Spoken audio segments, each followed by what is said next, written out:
Apologies for the late video, people. Last week, I put out a video about versus matches for every Samurai Showdown character. The process of making that video took more than a full day to complete, specifically because of the resources available at that time. The video managed to surprise me with the rather positive feedback it received, even if it was rather small.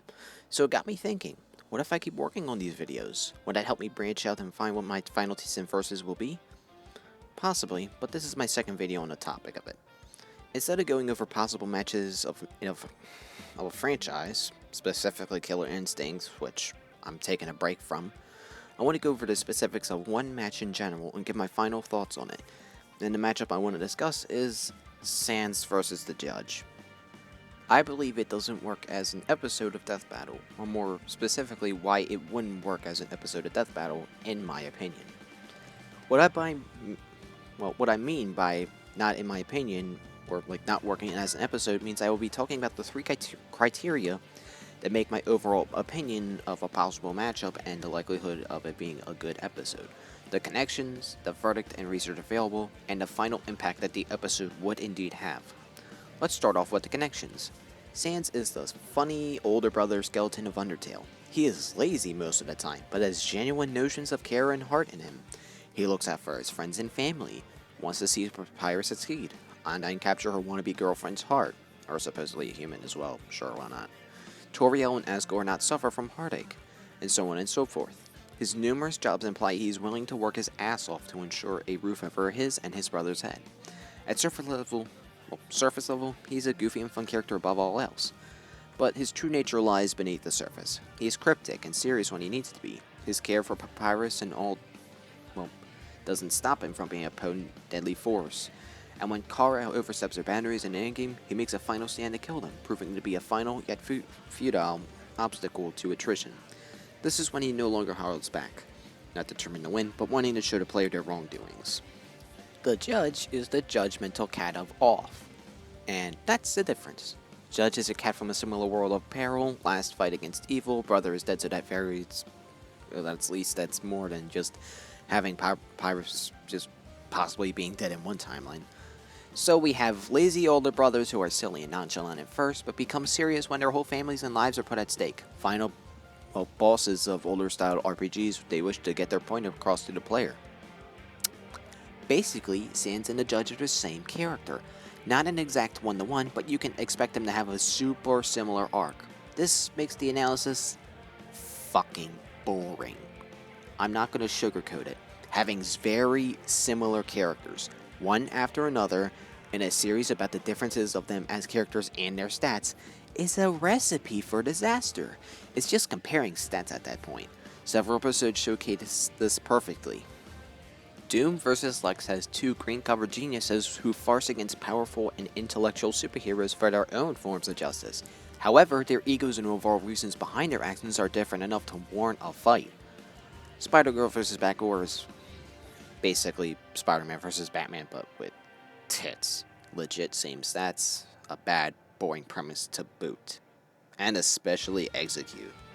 Sans vs. the Judge is all about stats and the difference between their powers. This, though, brings a distinct issue with it. The dynamic between the characters is practically non-existent.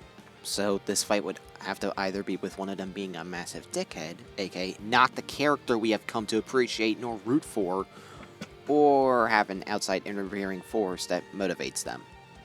And given how Death Battle sometimes doesn't think things through, I have a sad feeling the first thing would happen more times than not. Which hurts because Origin the Hero made a perfect example of how this match should go. I put a link down below, watch it when you can. What's the point of how a fight should go instead of how it would probably go? Because the impact suffers from this match not being handled well. Mainly, the verdict and research are one-sided. Sans works on foes who suffer from karma. As the saying goes, actions have consequences, and Kara loses 12 to 19 times to Sans before winning eventually. But it's karmic retribution that saves the skeleton's hide. He can inflict a spiritual poison on foes who have done wrong should they get hit by an attack or his. Aside from that, bones and gaster blasters. The Judge does not have to worry about that poison. In general, people see off as a franchise far above the power levels that a majority of Undertale sits at. Regardless of where Sans speed lies, whether he is far below or above Judge's concrete 365 times the speed of light scaling to the batter, Judge also scares those star levels of strength and durability. Again, thanks to his final stand against the baseball man. Sans? Between wall and small building by 99% of the community of Versus. That's so out of his league, it isn't even funny. No, soul manipulation isn't gonna help when Judge has a durability gap that high.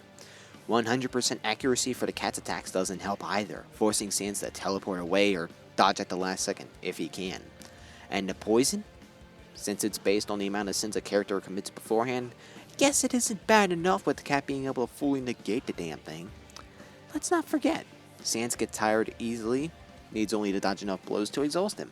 That's what the Judge needs to worry about. Basically, Judge has way more abilities to use, numerous things that can basically blindside the skeleton, inflict status effects, and he just needs to hit the skeleton once. Thus, Sans would always die. Rose the tension since it's bona fide and hard to see a closeness in the verdict this one-sided.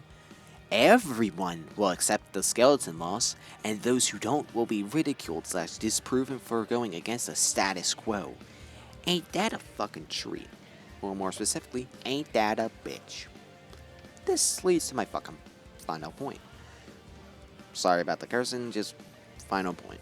So it's concluded verdict waiting at 99 times out of 100. People who don't care about or like Undertale may find no investment or value. And the story potential is there, but it's worrying for different reasons. In my opinion, Sans vs. the Judge would have a hard time, well, having any impact. Not saying it can't, but it will be hard to convince me otherwise. At best, it can tell a story and be a defining mention and showcase of what can be done. It can set a precedent for how sprite battles can tell a story and depict a true showcase of emotions. Sans vs. the Judge can be a spectacular fight and a 10 out of 10 if done right. But think back to Sans vs. Ness. They butchered the presentation with that by ruining Sans' character and doing nothing with him. Suffice to say, that worries me. That worries me a lot. Doing nothing with someone as enjoyable and usable as Sans? Yeah, that's bad. Real fucking bad. They already showed that they aren't willing to put in the extra effort for DBX, the equivalent of eye candy for fans of Death Battle. Sure, Death Battle is higher budgeted and has a lot more care and passion in general, but most of the attention is not put into the final details, but more so into the verdict and research and all that stuff. Sometimes not always the animation or story. Season 7 just so happens to be the perfect showcase of this bullshit. Zuko vs. Todoroki, Archie Sonic vs. Wally West, Batgirl vs. Spider-Girl, and Shadow vs. Ryuko are all examples of how this poor pacing can basically ruin the immersion and scale that could have been. They didn't truly flesh everything out, escalate the scene, settle the impact, and basically do what every fight could have done. Except for Bat vs. Spider but boobies. That was dead on arrival, but we don't talk about that. Given the examples of recent and other episodes this season haven't truly utilized their skill, this isn't lacking on paper compared to animations, which worries me a lot. And that's why I say Sans vs. Judge is a troublesome idea to pull off as an episode, or more so an animated showcase compared to a literary feature. There's a difference between episodic mastery and written mastery. Episodes of Death Battle are far different than written battles. Aside from it being the original creators versus fan of the series, a lot more is diverted away from each case. Episodes are produced with animation in mind, host interactions, jokes, all that sort of stuff.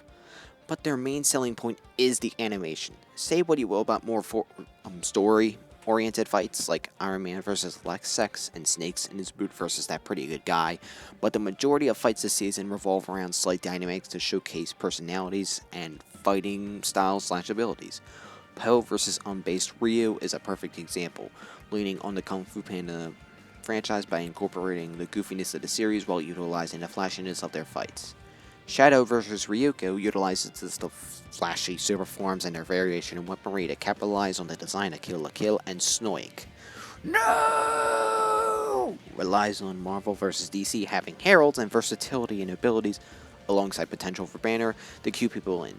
So on and so forth, it needs interesting animation potential above all else for the Death Battle crew to decide to do a match.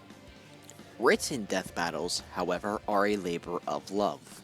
Without animation to help them, people must come up with interesting settings, interactions, and plots to entice viewers into rating such stories. And oh boy, do they get long! Thousands of words are put into numerous tales, and never before seen stories captivate readers to truck on.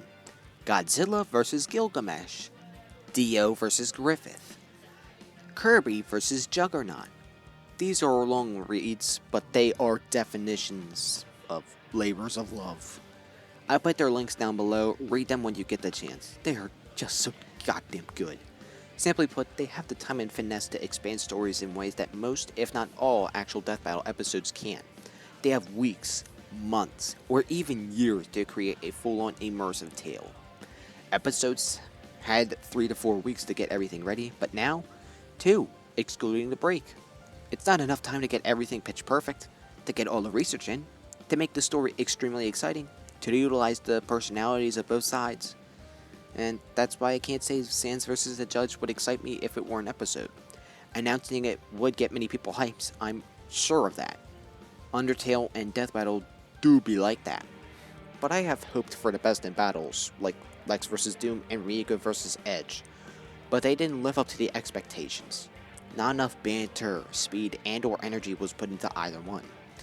And with that, and what they've shown of Sans before, I wouldn't hold my head up one last time. But hey, that doesn't mean it can't work as a written fight. I put a link down below for a written version of Sans vs. the Judge, which is actually pretty solid. So if you want to see what I mean in written versus episodic, then give it a rate or comment down below and tell me your thoughts. For me, I'm excited for a different matchup. Sans vs. Koro Sensei. The two may have less similarities than the Judge, but it's not a literal one-to-one of the same character. They have varied goals, achievements, and aspects to them that would lead to at least leave the debate unique. That's at least something, and it could go either way, so that's also pretty neat. The part that makes me invested, however, is the impact it could have. Weave in a story about their morals, have the banter and personalities bounce off of each other with pizzazz and flair, and have the ending being solemn and sturdy. Let it sink in to let the detail of either one stick, as if the two have some sort of emotional ending.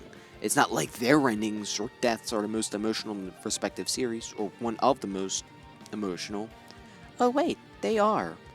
And I would appreciate a nod to respect to both of them, without devolving them down to jokes, like Yoda vs. King Mickey did expertly. That's also a 10 out of 10 episode, but we're not going to talk about that. That's all for me today. Now, if you'll excuse me, I have a few hats to wear. About time too.